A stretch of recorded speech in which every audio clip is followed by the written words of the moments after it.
বন্ধুরা আজকে আরও একটা খাবার ভিডিও নিয়ে চলে আসলাম। দেখো এদিকে লুচি ভাজছে বোন। অনেক দিন ধরেই আমি বলছিলাম যে আমি আজকে লুচি খাবো।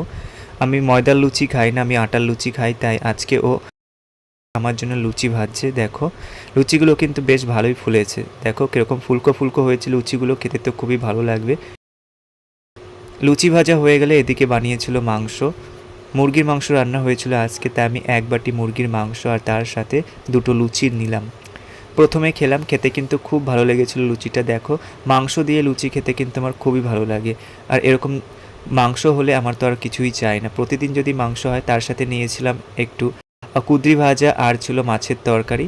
মাছের তরকারি আর কুঁদরি ভাজা খাওয়ার পর আমি আরও কয়েকটা লুচি নিলাম, মাংস দিয়ে খেলাম। আবার খেতে কিন্তু খুবই ভালো লেগেছিল।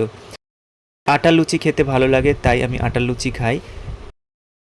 দেখা হচ্ছে পরে আর একটা খাবার ভিডিওতে।